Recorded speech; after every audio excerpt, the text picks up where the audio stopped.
नंद बाबा सभी गोप गोपांगनाएं सब बेहोश हो गई हैं। तो भगवान ने बंसी बजाई और भगवान की बांसुरी को जब सबने सुना तो सबको ऐसा लगा जैसे हमको होश आ गया हो या नींद से जगे हो। फिर भगवान ने दावाग्निपान किया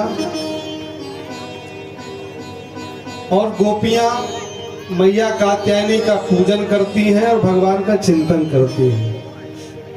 एक गोपी दूसरी गोपी से कहती है, वरहा पीरम नटवर वपो कर्णयो कर्णिकारम बिभ्रदवासः कनक कपिसम वैजयंतीं च मालाम रंध्रान वेणोरधर सुदया पूरयन गोप वृंदैर वृंदारण्यम सपदरमणम प्राविशद गीत कीर्ति। अरे जिन भगवान ने अपने सर पर मोर मुकुट धारण कर रखा है, अपने कानों में कनेर के पीले पीले पुष्पों को लगा रखा है, नटों में जिनका श्रेष्ठ बपू है, ऐसे कृष्ण जो सायं को गाय चराने आते जाते हैं लौटते हैं और पसीने से जब धूल उनमें चिपक जाती है शरीर पर और डूबते हुए सूर्य की जब लालिमा पड़ती है तो उनका स्वरूप अप्रतिम हो जाता है। अधरम मधुरम बदरम मधुरम मधुराधिपतेरखिलम मधुरम। भगवान तो मधुर हैं, भगवान कहीं से नमकीन नहीं मिलेगी, मधुर है। इसलिए मधुराष्टकम का पाठ हमने तो पहले ही कर लिया था। आगे कहते हैं कि भगवान जब बांसुरी बजाते हैं ना तो गायें चरना छोड़ देती हैं, बछड़े दूध पीना छोड़ देते हैं, गोपियां कार्य करना भूल करके भगवान की बांसुरी सुनने लगती है। अरे जहां तक की बात करें कि सूखी लकड़ी जब जलती है चूल्हे में तो भगवान की मधुरमयी बांसुरी को सुनकर वो सूखी लकड़ी गीली हो जाती है। तो गोपियां कहती हैं कि आप जरा समय देख कर के बांसुरी बजाया करिए, हमारा मन नहीं लगता। और बछड़े गाय अपने कान खड़े करके सुनने लगती, मोहन और बजाओ बांसुरी और बजाओ। और भगवान तो सबको आनंद देते हैं। हेमंते पृथ्वी मासी नंद व्रज कुमारिका चेरुर्हविष्यं भुंजाना कात्यायन रचनप्रतम। आप जरा गौर से ध्यान से सुनेंगे, भगवान चीर हरण करने जा रहे हैं गोपियों के। लोग कई बार कह देते हैं कि भगवान को क्या आवश्यकता थी चीर चुराने की। अरे गोपियां स्नान कर रही थी, वस्त्र नहीं थे, क्यों गए थे? उनका जाने का तात्पर्य क्या हुआ, क्या मतलब है?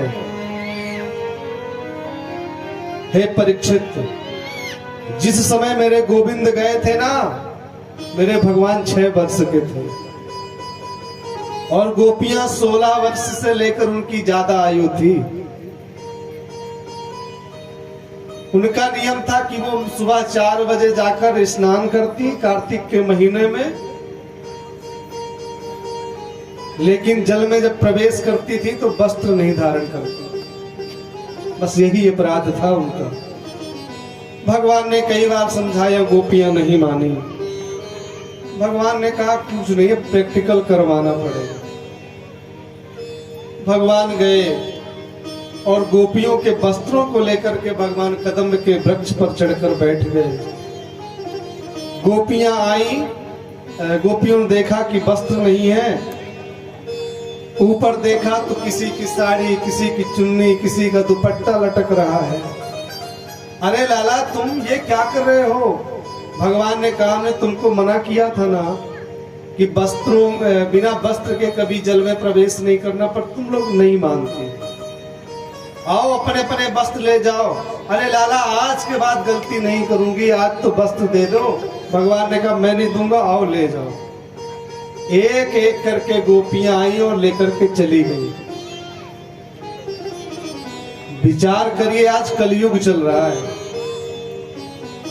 आजकल का जो वर्तमान का जो बच्चा है 6 वर्ष का, क्या उसके हृदय में काम है?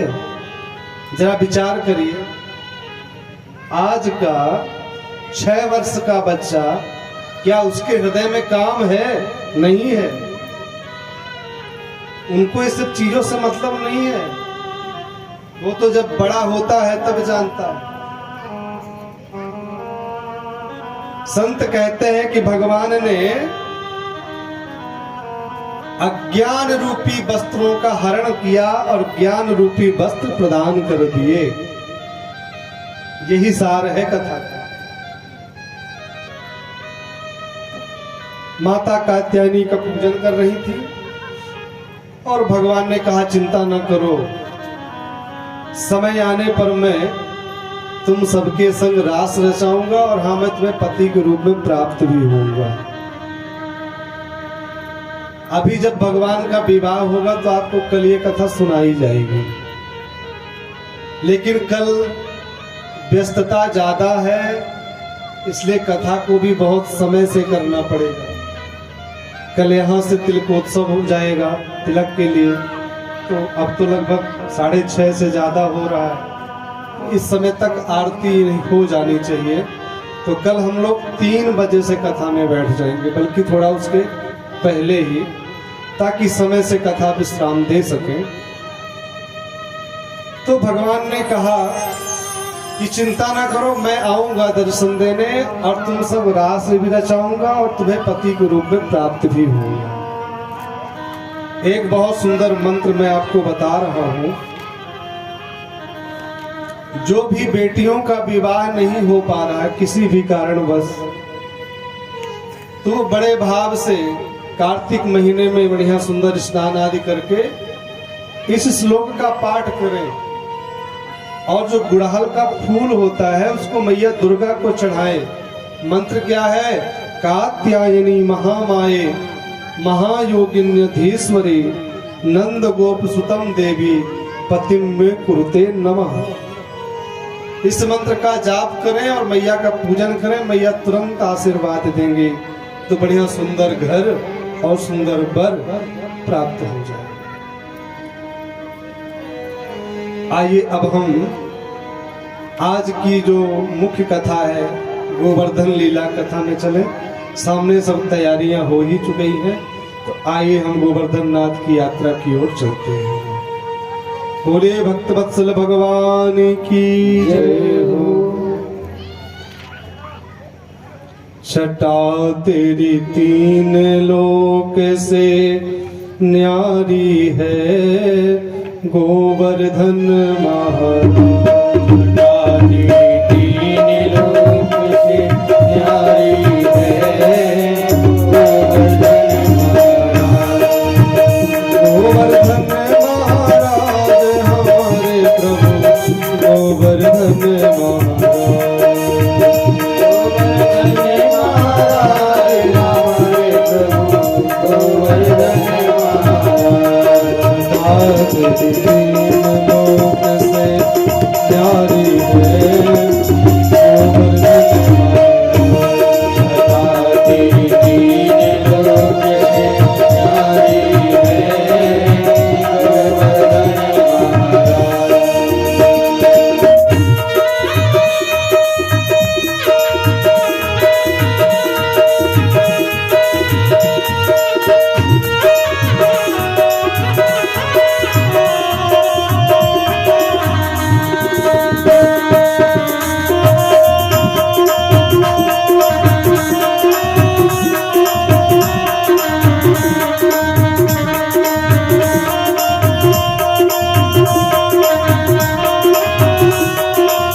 गंगा को स्नान, मानसी गंगा को स्नान, मानसी गंगा को स्नान करो, फिर सकले अखिलेश्वर को ध्यान करो, फिर अखिलेश्वर को ध्यान। दान घाटी में दही को दान, दान घाटी में दही को दान।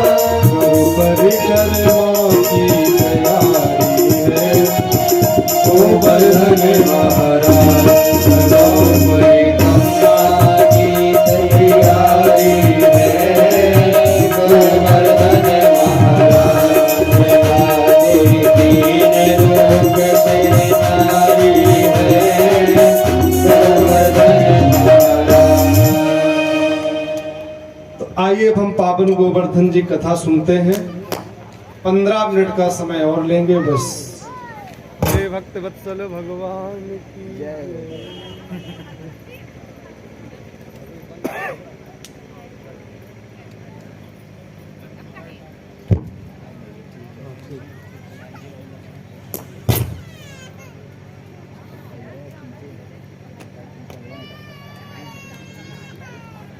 कल लाइट ने एक बार भी ट्रिप नहीं किया था, आज कई बार गई।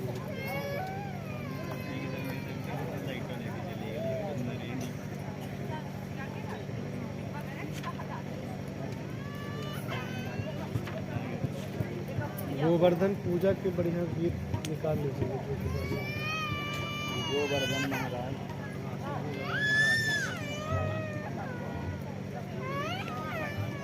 धारण भी करेंगे गोवर्धन को आज कि कल करेंगे?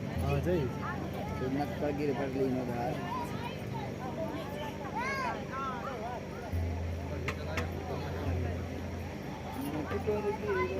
लाइट में जाएगी।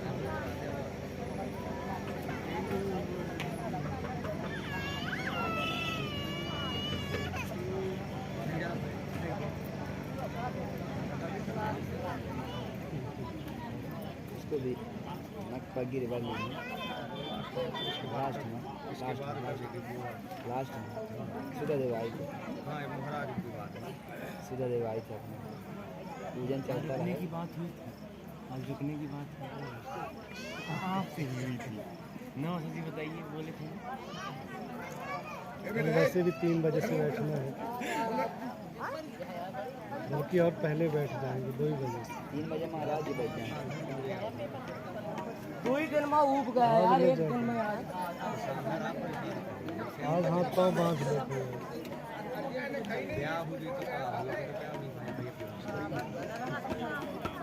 फिर कहिए व्यास जी हमारे गाँव में कथा कर लीजिए।